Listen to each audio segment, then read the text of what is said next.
Je vous transmets nos salutations dans le merveilleux et glorieux nom de Jésus-Christ, notre Seigneur et Sauveur. Il nous plaît encore de nous entretenir avec vous, serait-ce pour un laps de temps. Dans la prédication de la fois dernière, nous nous sommes entretenus avec vous sur le sujet de l'intimité avec Dieu. L'Éternel Dieu révèle à salut ses voies à ceux qui lui sont intimes, à ceux qui s'approchent de lui dans la sainteté avec un cœur pur. Nous engager à vivre en intimité avec Dieu nous met sur les traces des héros de la foi, nous disions la fois passée. Ceux qui se sont laissés constamment enseigner, transformer, équiper, motiver par Dieu pour accomplir de grandes choses. Être intime de Dieu, c'est être à l'école, à l'atelier de formation, de transformation de Dieu au quotidien pour parvenir, comme Christ à ne rien fait que ce que Dieu nous dit de faire. C'est nous nourrir constamment de la volonté de notre Père, comme l'a fait Christ, notre Seigneur et Sauveur, lui dont nous sommes les disciples. Lors de cette émission, comme promis, nous continuerons à chercher à savoir quelles sont les entraves majeures à notre intimité avec Dieu et comment vivre notre intimité avec Dieu. Parlant des entraves à l'intimité avec Dieu, j'aimerais que nous retenions. Dieu en personne aime que nous soyons en communion avec lui, que nous soyons en intimité avec lui. Il lançait cet appel dans Ésaïe chapitre 55, verset 6. Cherchez l'Éternel pendant qu'il se trouve. Invoquez-le tandis qu'il est prêt. Nous avons besoin de venir à notre Dieu. Il est le même. L'Éternel, notre Dieu, est un Dieu omniscient, un Dieu omnipotent, un Dieu omniprésent. Prendre conscience, comme David, qu'il est partout, qu'il a tout pouvoir, qu'il vit de toute éternité, devrait nous amener à lui constamment. Ne pas sentir ses attributs divins comme des choses qui pèsent sur nous, mais comme des privilèges. À la création, au moment où Dieu soufflait dans les narines du premier homme, il lui a transféré quelque chose venant de lui. C'est à ce moment que Dieu est venu résider en l'homme. Dieu habite donc en vous et en moi. Nous avons été conçus pour vivre donc en intimité avec Dieu, contrairement aux animaux, aux autres créatures, parce que nous sommes sortis directement de son cœur. Il appartient donc à chaque homme de préserver cette communion, cette proximité avec Dieu, selon son plan parfait. Rechercher cette intimité voulue par Dieu depuis la création est nécessaire pour pouvoir lui être agréable. C'est ce qui va permettre à la vie que Dieu a déposée en nous de devenir manifeste et de nous faire entrer dans un règne de puissance. Voici quelques attitudes cependant qui pourraient être des entraves pour notre intimité avec Dieu. La première des choses, c'est le péché. Nous l'avons dit, lorsque l'homme a péché, le premier problème, la première conséquence fut cette séparation d'avec Dieu. L'homme a fui la présence de Dieu. Malgré le fait que Dieu venait à lui, à cause du péché, il ne pouvait pas supporter la présence de Dieu. Et nul ne peut vivre et plaire à Dieu sans être au préalable en communion avec lui. Car la Bible déclare, depuis le péché d'Adam et d'Ève dans le jardin d'Éden, nul n'est intelligent, nul ne cherche Dieu. Tous sont égarés, tous sont pervertis, car tous ont péché et sont privés de la gloire de Dieu. Romains chapitre 3, les versets 11 et 13. Le péché est une sérieuse entrave entre l'intimité de l'homme avec son Dieu. Notre Dieu est 3 fois saint. C'est pourquoi lorsque nous voulons l'approcher, nous ne devons pas prendre à la légère le péché. Dans 2 Timothée 2, verset 19, il est dit « Le Seigneur connaît ceux qui lui appartiennent, et quiconque prononce le nom du Seigneur, qu'il s'éloigne de l'iniquité. » Ésaïe chapitre 59, verset 1 nous dit « La main de l'Éternel n'est pas trop courte pour sauver, ni son oreille trop dure pour entendre, mais ce sont vos crimes qui mettent une séparation entre vous et votre Dieu. Ce sont vos péchés qui vous cachent sa face et l'empêche de vous écouter. La tolérance du péché est un sérieux obstacle à l'intimité avec Dieu. Si nous voulons nous approcher de Dieu, nous devons nous détourner de ce qui nous éloignerait de Dieu. Et dans 1 Thessaloniciens chapitre 4, versets 3 et 7, il nous est dit, ce que Dieu veut, c'est votre sanctification.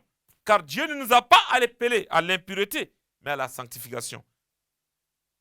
La deuxième chose, après le problème du péché, c'est l'amour du monde. L'amour du monde tue l'intimité avec Dieu. 1 Jean chapitre 2, le verset 15 et 16 nous dit, n'aimez point le monde, ni les choses qui sont dans le monde. Si quelqu'un aime le monde, l'amour du Père n'est point en lui. Car tout ce qui est dans le monde, la convoitise de la chair, la convoitise des yeux et l'orgueil de la vie ne vient point du Père, mais vient du monde. Et étant des disciples du Christ, nous devons reconnaître que nous ne sommes pas du monde, comme Jésus l'a dit à ses disciples dans Jean 15, verset 19. Si vous étiez du monde, le monde aimerait ce qui est à lui. Mais parce que vous n'êtes pas du monde et que je vous ai choisi du milieu du monde, à cause de cela, le monde vous hait. Donc, le monde est une menace à notre intimité avec Dieu. Réfléchissez à tout ce qui aujourd'hui a de la place dans notre vie, qui n'est que vanité, qui n'est que lié à ce monde, qui nous empêche de développer notre intimité avec Dieu. La troisième chose, le rejet ou le mépris de la parole de Dieu est une entrave sérieuse à l'intimité avec Dieu.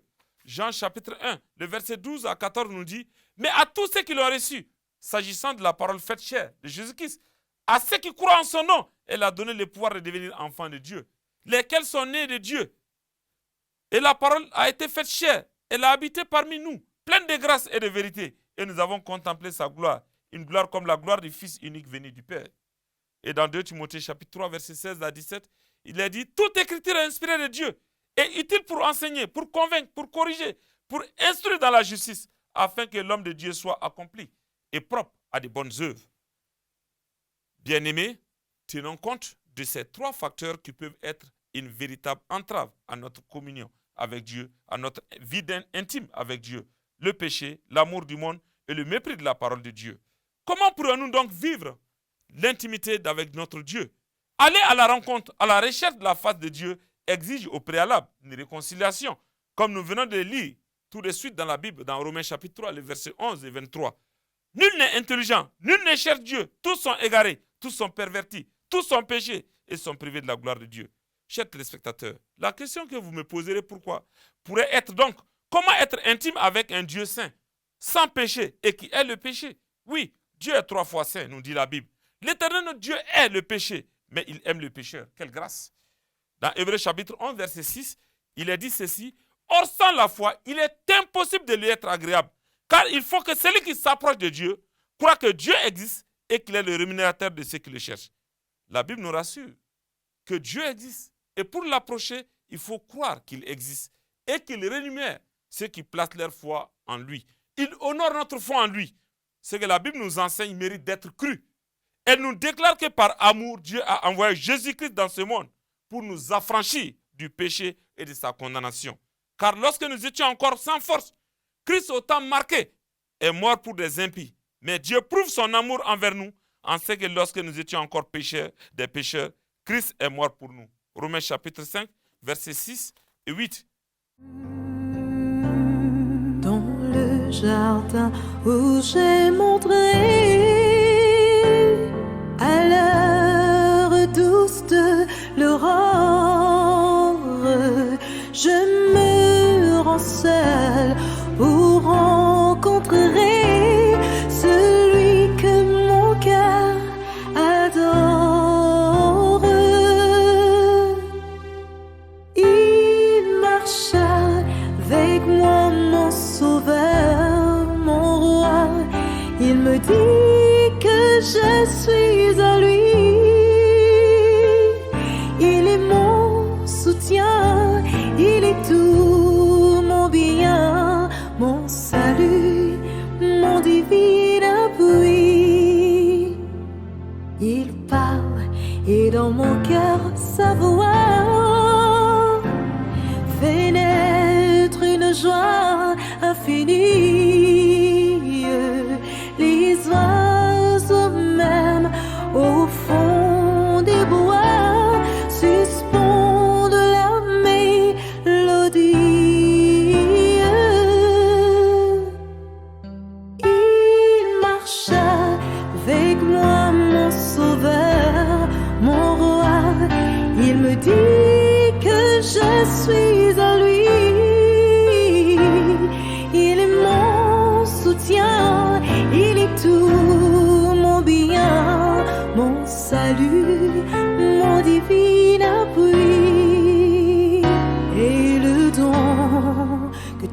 cherche, Seigneur,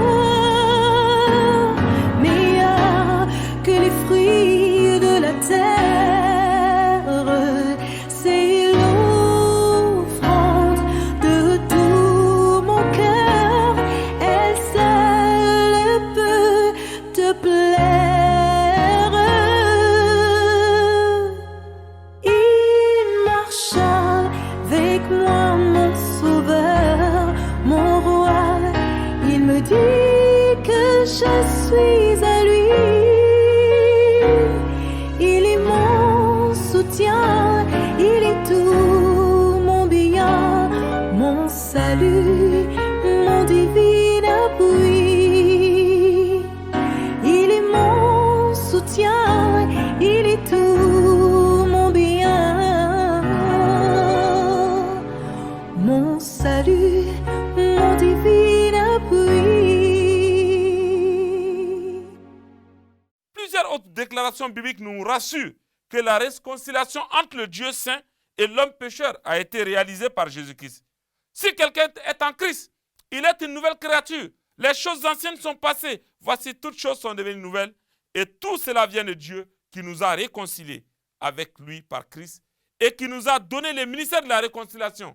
2 Corinthiens 5, 17. Car il y a un seul Dieu et un seul médiateur entre Dieu et les hommes, Jésus-Christ, homme. 1 Timothée 2, 5.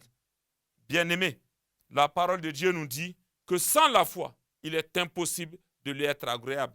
Car il faut que celui qui s'approche de Dieu croit que Dieu existe et qu'il est le ministère de ceux qui le cherchent. Pour devenir intime avec Dieu, c'est Dieu lui-même qui a réalisé cette œuvre. Nous venons de le lire à travers ces versets. Jésus-Christ est venu, réconciliant l'homme avec son Père, réconciliant l'homme avec son Dieu, en offrant le sacrifice pour notre rédemption, pour le pardon de nos péchés et pour établir la connexion entre Dieu et nous. Par Jésus-Christ, nous pouvons jouir et jouirons d'une intimité avec Dieu. Mais il faut que nous croyions à ce que la parole de Dieu dit avoir fait pour nous. Pour devenir intime avec Dieu, nous avons besoin de lire la Bible dans le but de découvrir à mieux connaître notre Dieu. Ceci va nous permettre d'épouser ses visions et d'obtenir son attention et sa faveur. N'oublions jamais la présence permanente de Dieu à nos côtés, comme David nous le révèle dans le psaume 139. Et par extension, David va nous parler des bienfaits, du bonheur qu'il a dans l'intimité avec Dieu.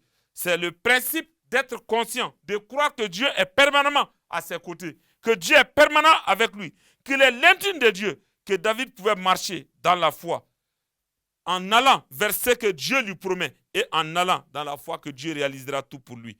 David, son expérience mérite d'être suivie et d'être vécue.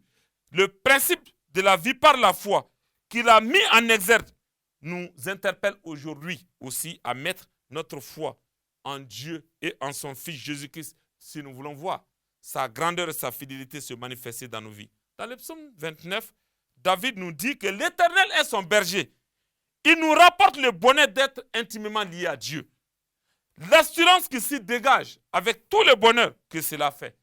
Dans Matthieu chapitre 28, versets 19 à 20, Jésus-Christ nous dit ceci, il nous envoie dans ce monde avec cette assurance qu'il est avec nous tous les jours jusqu'à la fin du monde.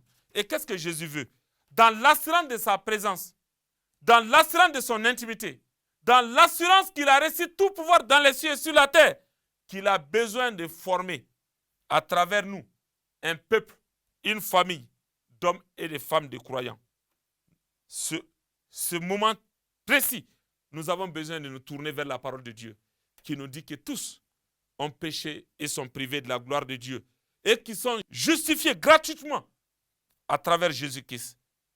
Vous qui m'écoutiez, le désir, la chose la plus importante que nous puissions avoir, c'est d'être des intimes de Dieu, d'être des amis de Dieu.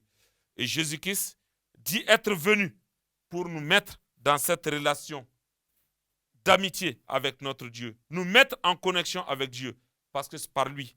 Il a été rejeté par plusieurs, mais tous ceux qui l'ont reçu ont reçu un nom particulier, un titre particulier. Ils deviennent enfants de Dieu. En vous parlant en ces instants, je bénis Dieu qui a permis qu'en Christ, je puisse savoir et mesurer tout l'amour que Dieu a pour moi.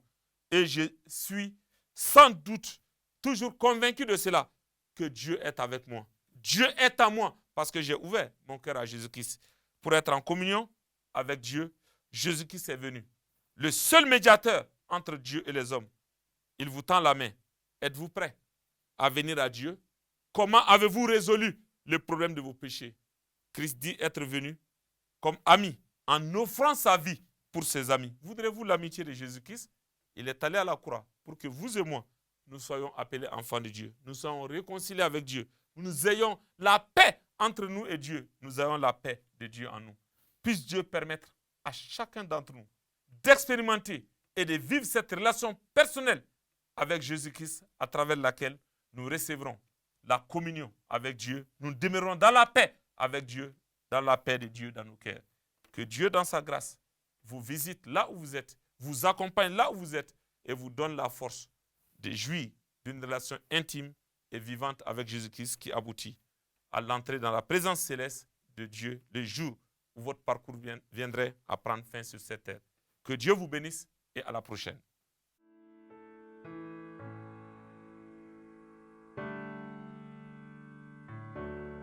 Tu es saint,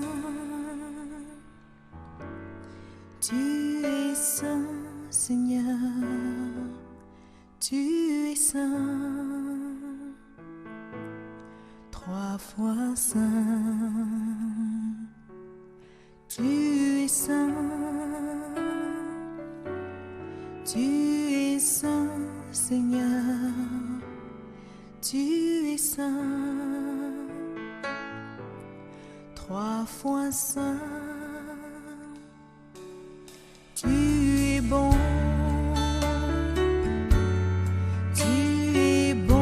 Seigneur, tu es bon, tu es bon, tu es bon, tu es bon, Seigneur, tu es bon.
Je t'adore.